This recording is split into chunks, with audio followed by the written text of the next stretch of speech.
chat. Un segundito. Ahí se escucha, perfecto.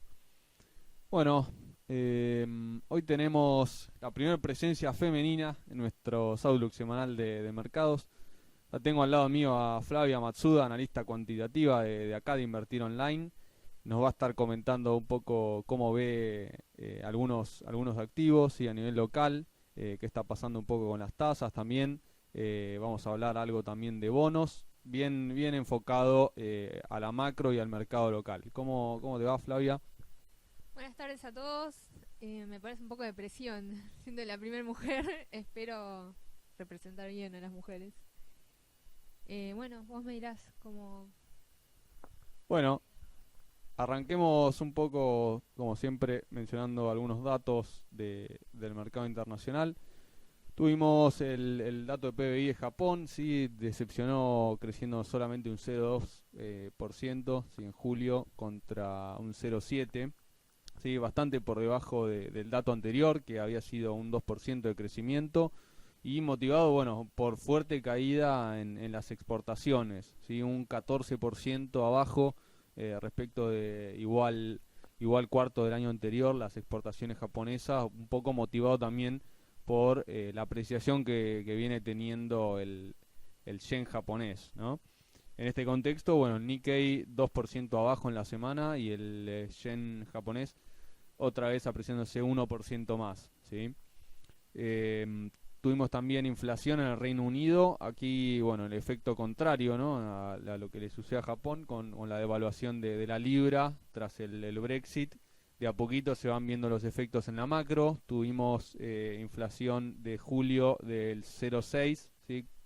Por encima de lo esperado, ¿sí? Que era un 0,5. Bueno, como mencionamos, muy influenciado por el tipo de cambio, ¿sí? Recordemos la libra desde los 1,40 en los niveles pre-Brexit, cayendo muy pero muy fuerte evaluación que de a poco va pasando a precios, ¿sí? También tuvimos datos de inflación en los Estados Unidos. No logra despegar todavía, sobre todo en la inflación subyacente, la inflación core continúa baja, ¿sí? Dio 0,1% con un 0,2% esperado, y el índice de inflación de precios al consumidor se mantuvo en cero, ¿sí? El S&P 500 esta semana flat, ¿sí? Sin demasiadas variaciones, así que contra máximos, el mercado americano ya por encima de los máximos del mes pasado, pero ya de a poco agotándose la tendencia. Tuvimos también las minutas de la Fed.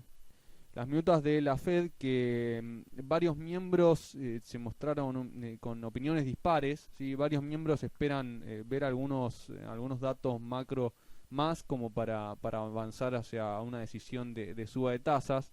En este contexto, bueno, parece que otra vez la Reserva Federal busca algún pretexto para seguir postergando la suba de tasas, ¿sí?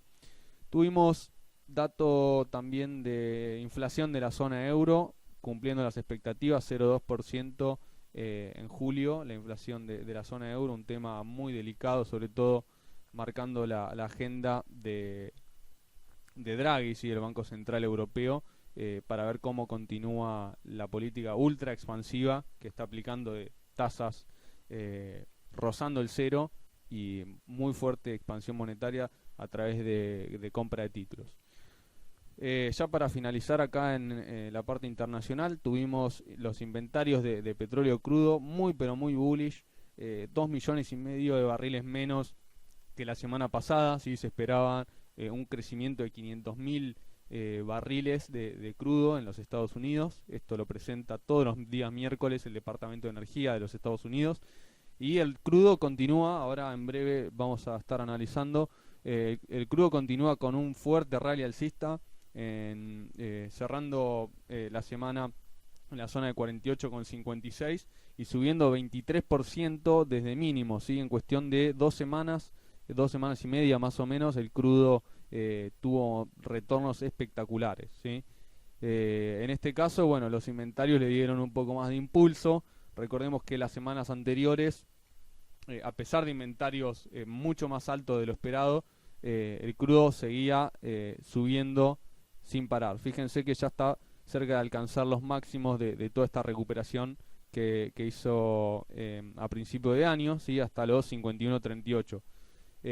Esto a nivel local lo vemos muy reflejado en lo que hicieron papeles como Tenaris, papeles como APBR, como YPF incluso, que han venido sosteniendo al índice, ¿sí? A pesar de algunas bajas que venían teniendo los papeles locales, el Merval siempre terminaba quedando los últimos días, ¿no? En terreno positivo a raíz de estas subas, ¿sí? De las compañías petroleras.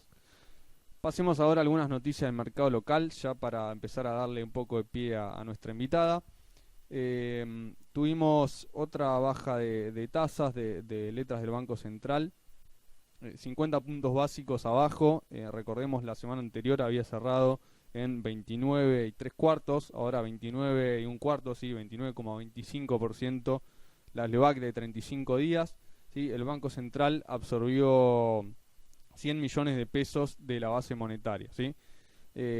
Ahora sí, nos va a empezar a comentar acá Flavia, tiene unas placas muy pero muy interesantes. ¿Cómo se proyecta un poco la tasa de LEVAX para lo que viene, ¿no? Gracias, Manu. Bueno, las LEVAX, como sabemos, son el instrumento que tiene el Banco Central para poder absorber plata del mercado, poder estabilizar la base monetaria y de esa forma atacar un poco la inflación. En sí, lo que venía viendo Sturzenegger era la inflación subyacente o core, que es la inflación que no tiene en cuenta la estacionalidad de los precios. Y acá ya había en más o menos mayo más o menos, se empezó a ver que comenzó a bajar la inflación subyacente, entonces Sturzenegger empezó a bajar las tasas. Estas son las tasas de la última licitación de cada mes. Bueno, vemos que en la última licitación ya por debajo del 30%, cerró a 29,3 para las LEVAX a 35 días. Y en una estimación de una encuesta que realiza el Banco Central, del REM, diferentes consultoras, diferentes analistas hacen un estudio y la mediana de todas esas tasas dio que para fin de año vamos a estar en una LEVAC a 35 días a 25,5%. Eso va en línea con la inflación esperada. Esta es la inflación que estima el Latin American Consensus, cerrando el año en 1,6% mensual, lo que anualizado daría un 21% anual. Y de acuerdo a ello, vemos que la licitación de LEVAC semana a semana comenzó a bajar. Vemos... ¿Se ve el cursor? Bueno, estas son las últimas dos licitaciones de Banoli. Ven que licitó la última vez 4.000 millones de pesos.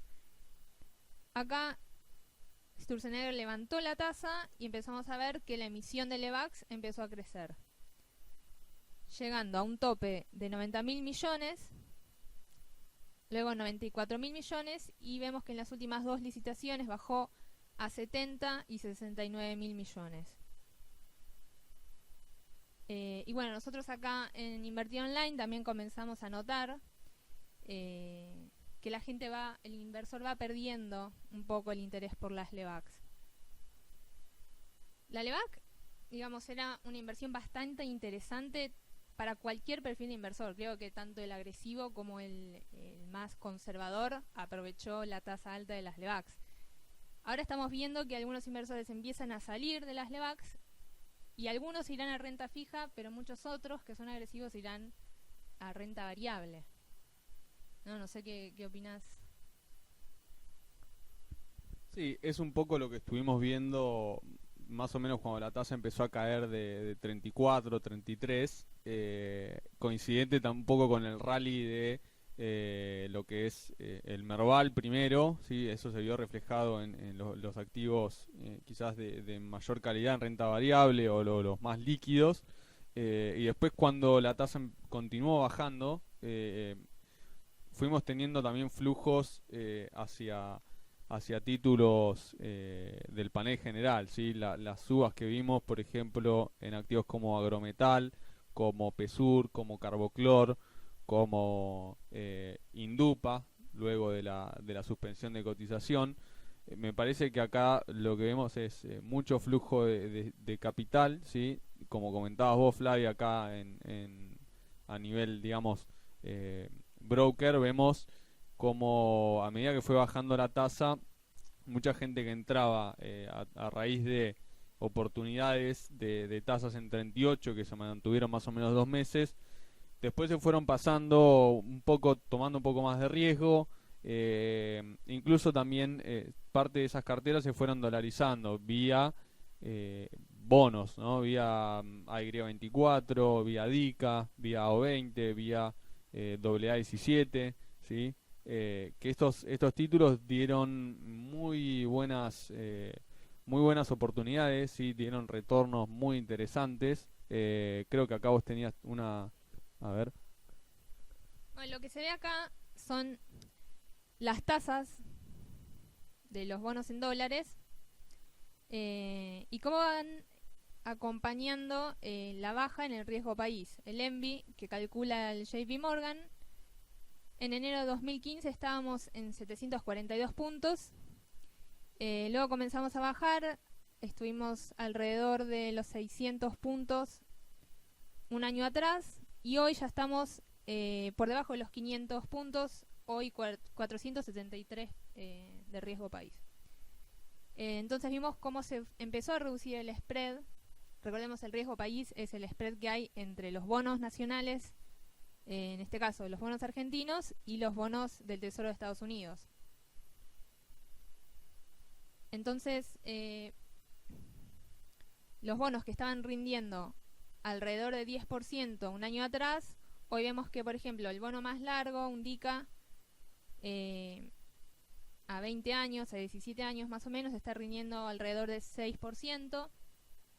El I-24, que es un poco más corto, está en 5,35%. El A17 a 3%, hoy subió un poquito. Y el global, que era uno de los que estaba en default, está en 2,71%. Yo creo que lo que se espera para los próximos meses es que se siga reduciendo este spread. Además, ante la expectativa de que Argentina deje de ser un país de frontera y pase a ser un país emergente, se va a seguir reduciendo este spread. Bueno, lo que vemos acá son los bonos nacionales en dólares. Vemos los más cortos, el A17 y el GJ, como decíamos recién, alrededor del 3%.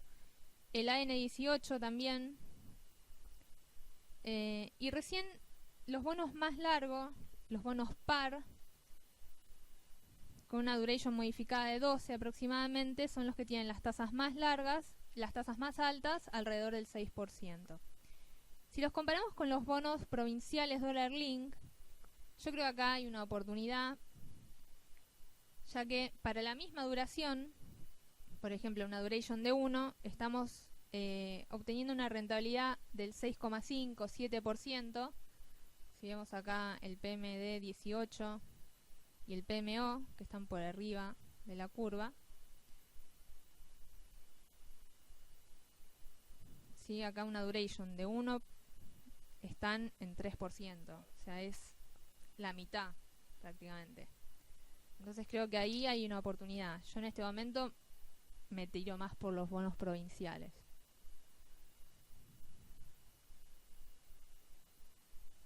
Bueno, ¿querés cerrar la parte de renta fija o pasamos? Sí, interesante lo que comentaba acá Flavia respecto de los bonos por ahí más cortos y de duration 1 o cerca de 1. Coincido que hay muchas oportunidades, sobre todo en la parte de Capital, Mendoza, pero bueno, hay que tener también en cuenta que es un riesgo un poco más elevado que tener un bono soberano. Y quiero destacar también el impresionante retorno que han tenido los bonos del tramo largo de la curva, si me refiero sobre todo al PARA, al A46. El A46 que salió de la emisión de un 7,5, ¿no? de TIR, y actualmente con una compresión más o menos de unos 70 basis por 30 años de maturity, dio, digamos, ganancias de capital muy, pero muy importantes, ¿sí?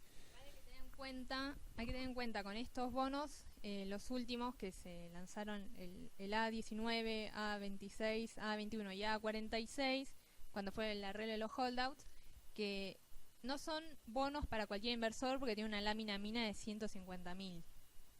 Así que también eso es, digamos, eso es lo que compensa la tasa también.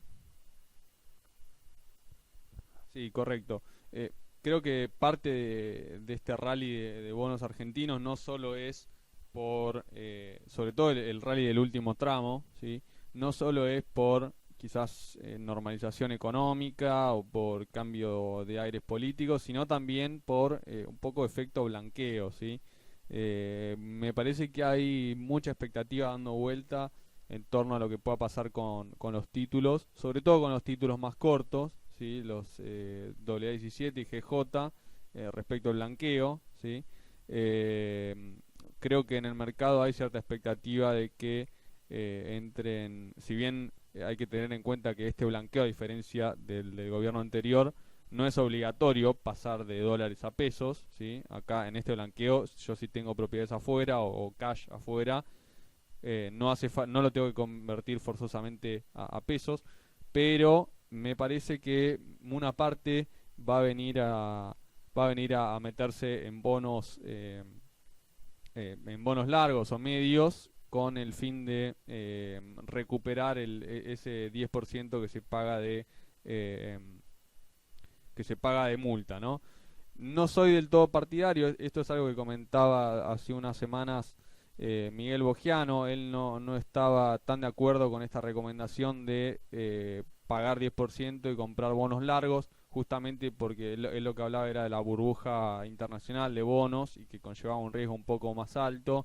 Él se inclinaba un poco más por ir a bonos cortos que te rindan el 3, quizás no recuperar todo el 10% de una, pero tener al menos recuperar una parte y con riesgo más bajo. Desde mi punto de vista, no estaría tan pesimista con los bonos largos. Me parece que puede seguir un poco más la compresión de spread, entre 50 y 100 basis más. Me parece que tiene Argentina para ir, ¿no? Eh, bueno, claramente con esta compresión los bonos más largos son, en términos de ganancia de capital, los más atractivos. Bien. Ya dejando un poco lo que es renta fija y pasando a lo que es ya Merval, renta variable. Noticia clave que tuvimos ayer: el fallo de la Corte Suprema de Justicia de la Nación, ¿sí? Que anuló la suba de gas, ¿sí? para residenciales, que representaba un 30% del total. A propósito de esto, bueno, sumaría un estimado de unos 10.000 millones de pesos más al gasto. Ahora Flavia nos va a comentar un poco más en profundidad cómo viene la estructura del gasto público a nivel local. Quería hacer un comentario respecto al sector energético, ¿sí? Me refiero a Edenor, me refiero a Transener, sobre todo las que venían quizás más retrasadas, no tanto Pampa, que venía de un rally formidable. Creo que esta noticia, ayer lo que vimos fue en el intradiario, minutos de pánicos y minutos que Pampa caía 5, Edenor caía 5,5, llegó a caer más o menos por ahí. Me parece que es una gran oportunidad de compra en energéticas. Estoy muy alcista en Edenor y en Transener. Me parece que ya esta noticia venía digerida. Si vemos desde los máximos, cayendo todas las energéticas promedio 15%. Y vuelvo a repetir, no tanto Pampa, que ya venía con un rally muchísimo más grande que el de Enor, que el de Transener, pero creo que acá hay oportunidad, ¿sí? Si vemos, de hecho hoy ya esto que comento hizo un poco de efecto, Edenor cerrando arriba del 4%, Transener todavía le cuesta un poco más, pero si se fijan en el intradiario de Transener ayer, lo muestro un segundito por acá, si miramos lo que hizo este papel, dejó esta aguja, ¿sí? Este es el momento de pánico que mencionaba, ¿sí? Le pegaron hasta 6.20 más o menos, y dejando una vela muy pero muy alcista en una zona interesante, ¿sí? Esta zona de 6.50 aproximadamente, zona de soporte que funcionó acá como piso, la quebró hacia abajo, testeó de vuelta y ahora se está apoyando acá. Me parece que estos activos tienen un potencial, quizás en el caso de Transener tiene una resistencia un poco breve, ¿sí? Un poco cerca, pero en el caso de Edenor, ¿sí? Me parece que esto podría ir a buscar de vuelta la zona de 13.50 más o menos. Acá vemos que pasó lo mismo, ¿sí? La tiraron bastante para abajo, después digamos soportó y hoy saliendo muy fuerte al alza, ¿sí? Abrió abajo y cerró un 4 arriba, una vela muy pero muy alcista. Me parece que acá está la oportunidad de las próximas semanas, ¿sí?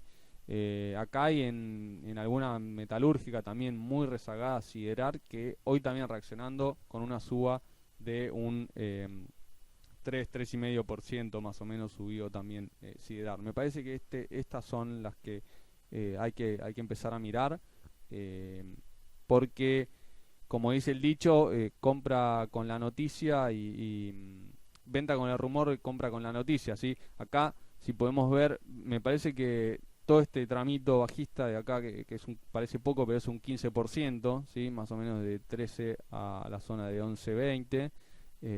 Creo que ya un poco venía digiriendo el mercado esto, ¿sí? Y ahora ya el hecho ya se dio. Flavia, vos, a ver, tus placas comentaban un poco sobre los rendimientos del Marval, ¿sí? Ahí si la querés comentar vos. Bueno, lo que vemos acá es el rendimiento acumulado del Merval para cada año, es decir, desde la primera rueda de enero acumulado para cada año. Por ejemplo, en azul tenemos cómo fue el rendimiento acumulado en 2015 y en rojo el rendimiento del 2016. Vemos que el 2016 empezó bastante mal, rendimiento negativo, y ya ahora estamos en un acumulado de 33,4%. Acá llegamos a un 33,4%, en lo que va de agosto un rendimiento negativo de 1,4%, y julio creo que fue uno de los mejores meses, 7,6%, en donde, bueno, como decía Manu, el panel general fue la estrella, digamos. Entonces, resumiendo un poco lo que fue el Merval, las ganadoras y perdedoras, ya que estamos con todo este tema de los Juegos Olímpicos, el oro para Pesur, que en lo que va del año está 327% arriba, llegó a estar más de 600 arriba. Grupo Concesionario del Oeste, 179%, y Mirgor, 158% arriba. Las perdedoras de este año, hasta ahora, Pati, Quick Food, 23% abajo, Aluar y Transener, que es lo que venías diciendo recién, materiales y energéticas bastante castigadas, Aluar 21% abajo y Transener 20% abajo. En lo que va de agosto tenemos otra vez a Pesur con un 61% en 2 semanas, Santander Río, que ayer hizo un stock split para aumentar su capital, un 12% arriba, y PBR 7% arriba. Y entre las perdedoras tenemos a Ferrum 15%, Carlos Casado 14% y Carboclor 13%. Bueno, acá vemos cómo fue el comportamiento del Merval desde el 2013 hasta hoy. Creció bastante, digamos. tocó el máximo histórico el 19 de julio. En el intradiario llegó a estar 16.143 puntos. Nosotros estamos bastante optimistas con el Merval. Le marcamos un target acá arriba, 18.000 puntos. Veremos si llega.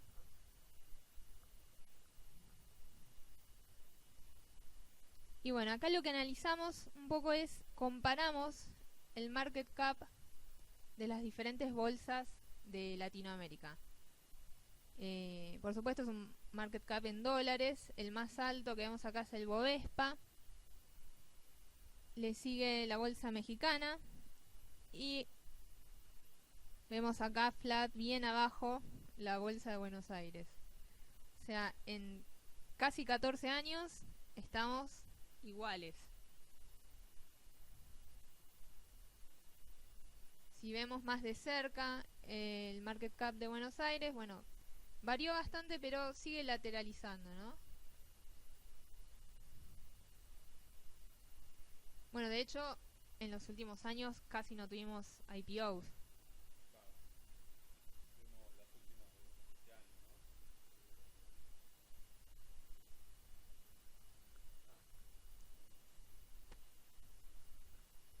A ver, ahí se escucha. Ahí estamos. Bueno, entonces notamos que el Merval subió bastante en pesos, pero queríamos ver qué es lo que pasaba en dólares, ¿no? Porque tuvimos muchos cambios en la moneda, muchas devaluaciones en el medio, entonces convertimos el Merval en dólares.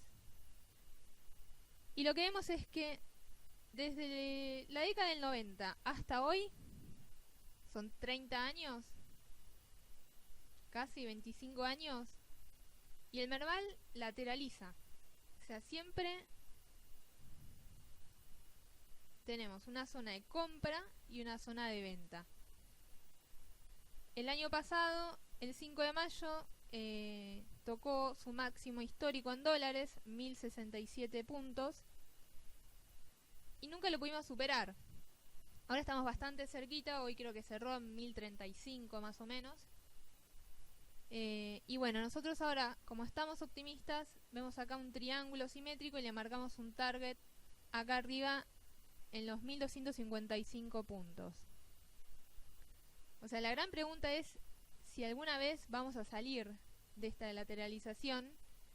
Y yo creo que si existe esa posibilidad, va a ser en los próximos meses. Bueno, acá un poco más de cerca mostrando qué es lo que está pasando ahora. Ven acá, este es el máximo histórico que les decía y estamos acá muy cerquita. Bueno, volviendo un poco a lo que comentabas hace un rato, Manu, el tema de las licitaciones públicas. Este es un informe que nos facilitó la gente de CIT. Lo que vemos acá son la cantidad de licitaciones de obras públicas en cada mes. Fíjate que el año pasado veníamos con un promedio de 20 más o menos. En marzo llegamos a 59, en junio 135 y en julio batimos todos los récords y se licitaron 168 obras públicas. O sea, cuadruplicamos lo que veníamos haciendo el año pasado. Perdón, este año, en los primeros meses. De estas 168 licitaciones tenemos 60 en arquitectura, 54 viales, rutas y puentes y 51 en ingeniería, sobre todo en obras hidráulicas. Y en lo que va del año, desde enero hasta julio, se licitaron 503 obras por un total de 64.500 millones de pesos. Esto, si bien tiene un cierto rezago en la economía real, creemos que va a tener un fuerte impacto en todas las empresas que son constructoras y de materiales, por eso lo que mencionabas antes, Aluar, Siderar, incluso Indupa.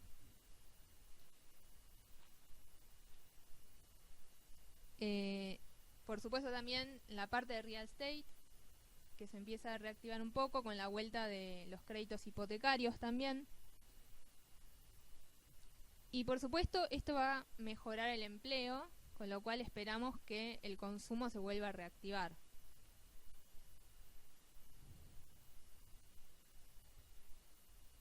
esto es lo que decíamos un poco antes del gasto primario.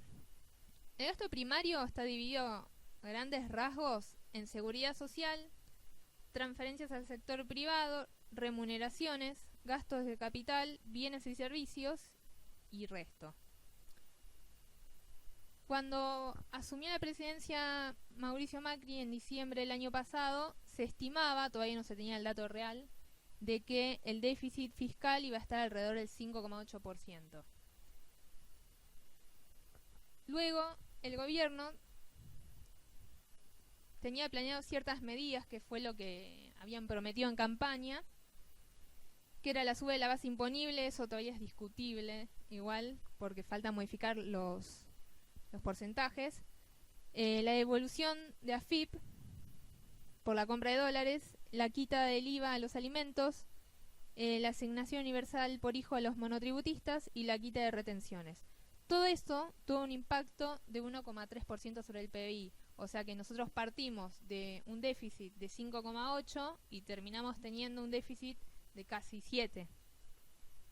Y el objetivo, el gobierno se puso metas de déficit fiscal, el objetivo es terminar este año con 4,8 de déficit fiscal. Entonces para ello había que reducir 2,3 puntos, y esos 2,3 puntos estaban apuntados a hacer acciones sobre las transferencias al sector privado, y acá están todos los subsidios a las energéticas, y las remuneraciones, que bueno, vimos que hubo algunos despidos.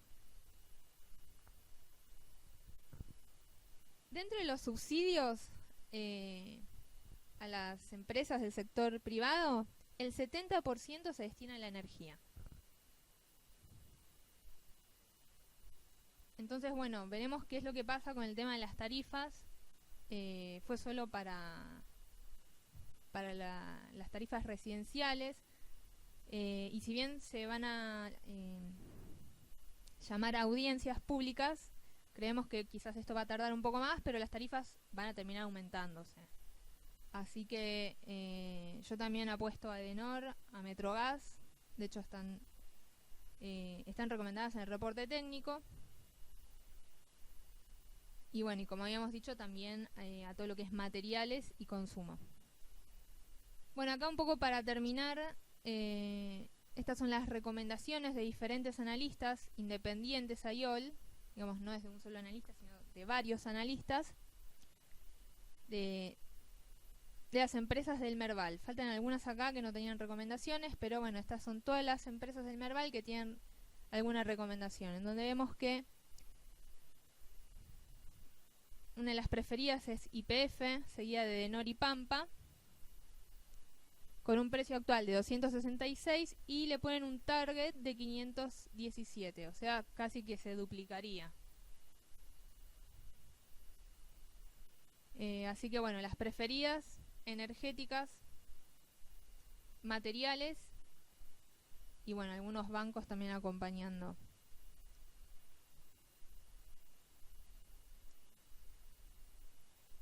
Creo que coincide bastante, todo este análisis coincide bastante con nuestras recomendaciones en el reporte técnico. Si bien yo intuyo que estas recomendaciones no están basadas solo en el reporte técnico, en análisis técnico, sino más bien en fundamental.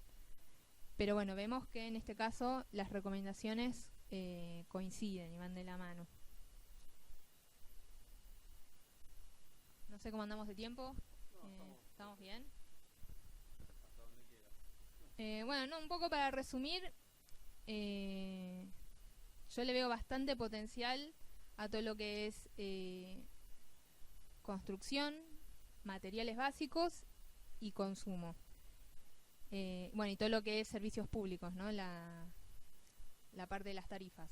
Después la parte energética todavía, no sé, no estoy tan segura, creo que el petróleo está ahí un poco bajo todavía.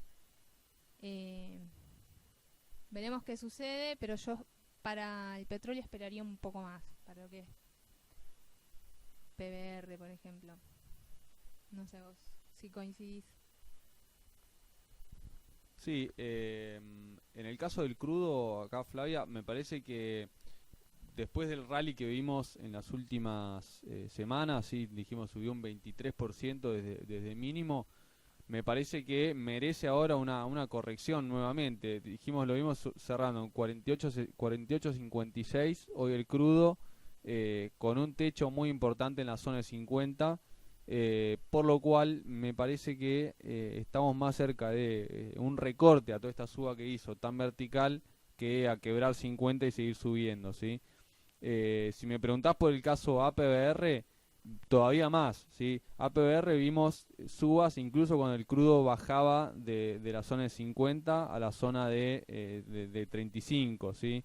Eh, Brasil está muy fuerte, ¿sí? Muy pero muy fuerte, todos los emergentes en realidad, con un dólar a nivel internacional debilitándose, ¿sí? Con los commodities de a poquito repuntando, ¿sí? Incluso vimos una semana muy positiva para los granos, ¿sí? Con el maíz subiendo un 4,5, la soja también subiendo un 5.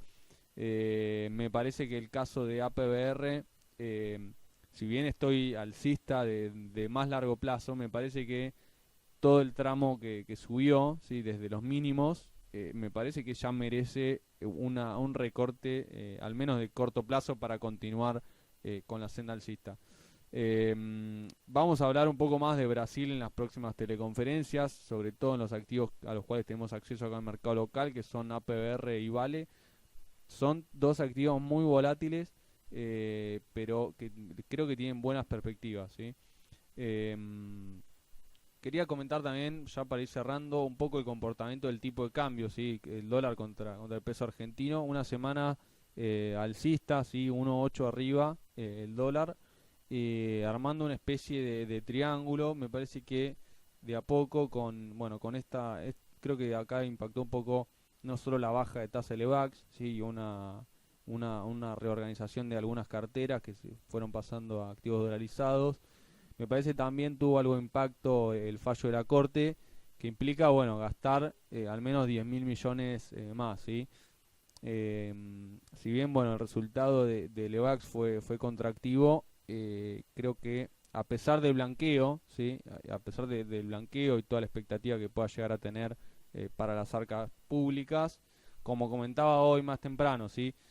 Este blanqueo no implica pasarse a dólares forzosamente como fue el de los sedines, por lo cual creo que el tipo de cambio debería ir yendo de vuelta a la zona de 16, ¿sí? Que fue el techo